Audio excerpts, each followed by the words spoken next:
Hello there YouTube! Today I figured I'd bring you a little tutorial on how to actually record your Pokemon Wi-Fi battles, how to get them from your versus recorder within the game to a solid video format which you can edit and upload and whatever. So yeah, first things first, obviously what you're going to need is a DS or DS Lite, whatever. I've got a DS Lite which is on the screen now, and you're going to need some kind of flash card to go with that. Now I'm using an R4 card which is also on the screen now, and I believe you can get different R4 cards depending on what your DS type is. I mean, this one is suitable only for the DS Lite, I think, but if you check the website, which is in the video description, there'll be a whole list of stuff and you can just go through and, you know, pick whatever suits you best, I guess.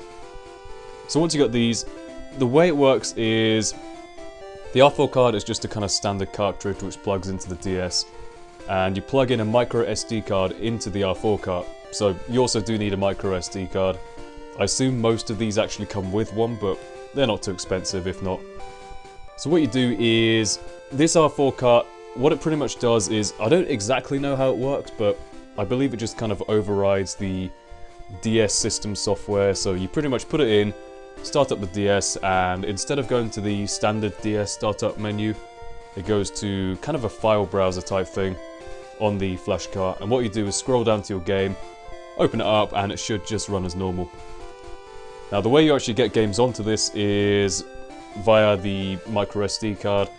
So what you do is you load it into your computer via some kind of, you know, USB micro SD card reader, or if your laptop's got one built into it, whatever. Just find one of those. They're ridiculously cheap to get on eBay as well. And what you do is you open it up, and within the flash cart, I'll show you what the directory should look like. Now mine personally looks like this, apart from, I don't know what Android is doing there, but the rest of it is probably already on the car when you buy it. Now these two bottom files are the important ones. Now this one, the NDS file, is the actual ROM for the game. Now I can't actually provide a link to this because I will be handcuffed and sent off to jail. But if you do a bit of Googling, bit of torrenting, whatever, you should be able to find one of these pretty easily. It's about 250 megs, so it's not too big a file. But that is the game file of Pokemon Black there. And this bottom file here is the save file, so pretty much your save data on the game. And it's, what, half a meg, so nothing major. Now once you actually start playing the game, it will create one of these save files for you, and you just kind of play up to the point where you can do Wi-Fi battles, and you should be sorted. So that's what it's going to look like on your card, and you just start it up and it will run as it normally would, as the game cartridge would. So, next part of the tutorial. Just going to stop the recording here and going to start again in a sec. Alrighty, next part of the tutorial.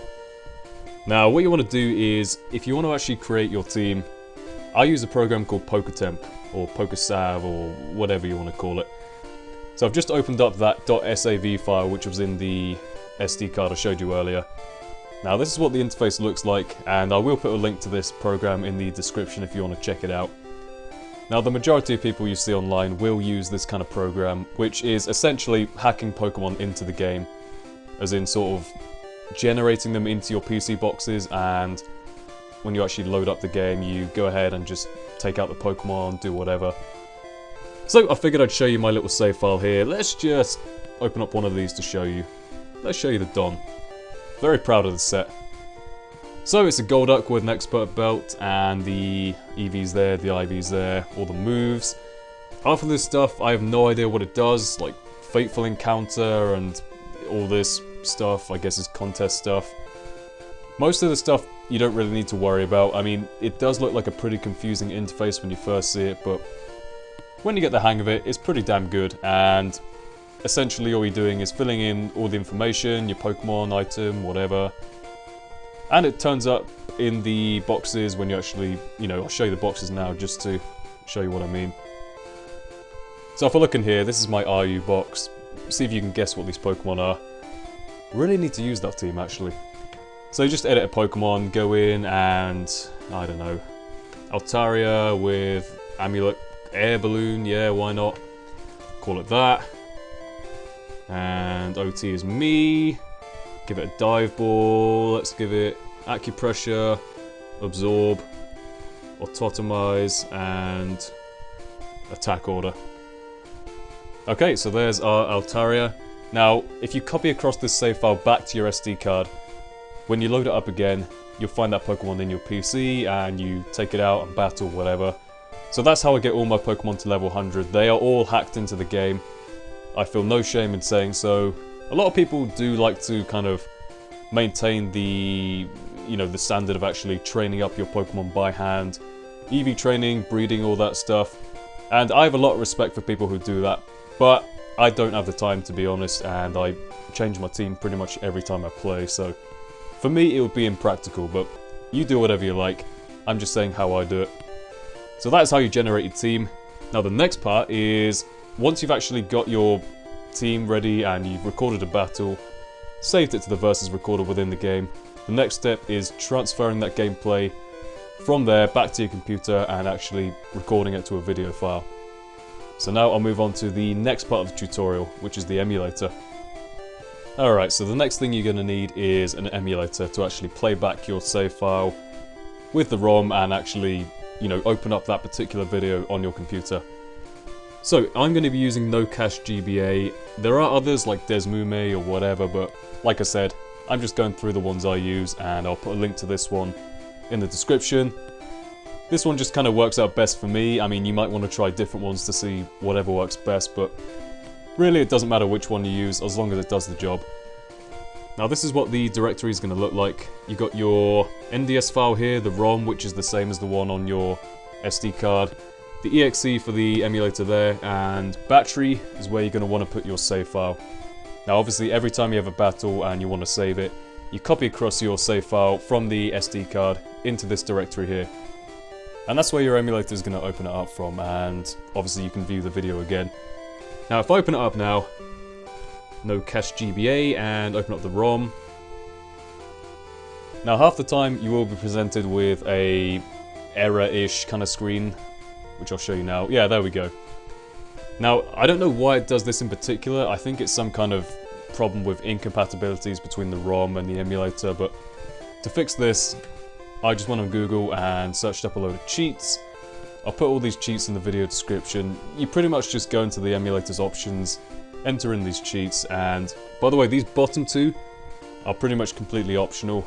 I only got those in there just because it disables the music and it makes it easier for me to actually record my battles, but yeah, definitely if you copy the first two. The third one I think is something to do with changing the background, but again, that's optional, so if I enable all of those, reset the cartridge, and hey, what do you know, it works.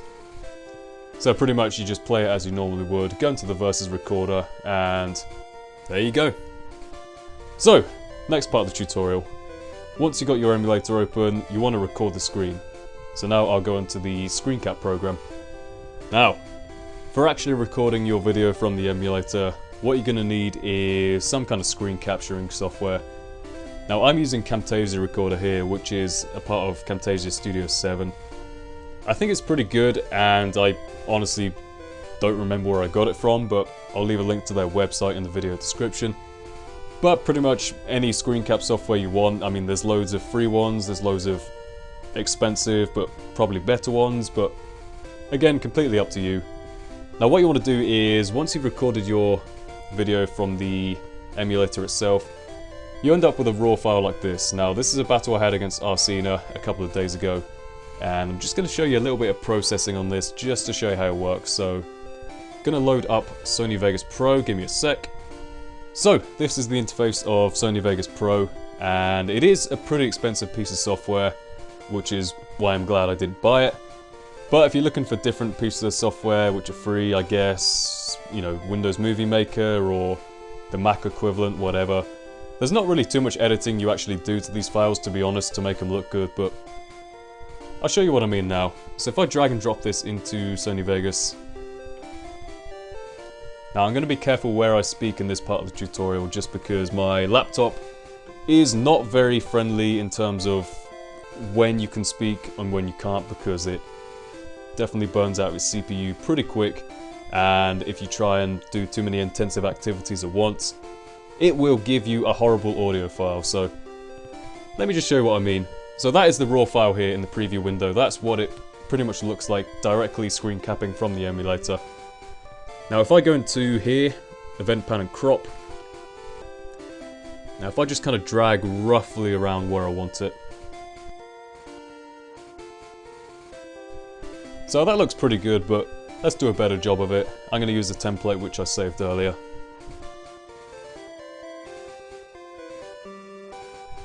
Alright, looking good.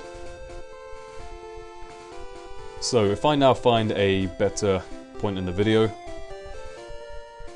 Yeah, that'll do. Right, let's go to properties. And I always untick the maintain aspect ratio thing, but again, that's up to you completely. I just like that because it fills the full frame. Now if I give it a little bit of color correction as well. So just drag and drop the studio to computer RGB onto there, and it looks pretty good, I reckon. I mean, I'm not much of a graphics kind of guy, but I reckon it looks alright like that. You can just tweak it however you want with the colors and the brightness and whatever, but yep, I will pretty much leave it at that. What you want to do now is edit it down to whichever parts of the video you want. So, you know, I left a pretty big margin on either side of this recording. So I'm just going to clip off the ends a bit.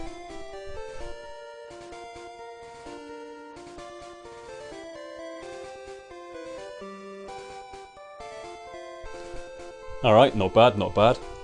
Last thing is we're going to actually shorten the middle part just so it's not so long.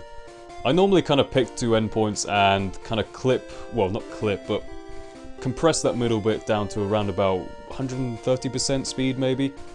I find that if you go any faster, it makes it hard to actually commentate over, but it gives a reasonable length video, so that's kind of what I go for. I'll just do that now.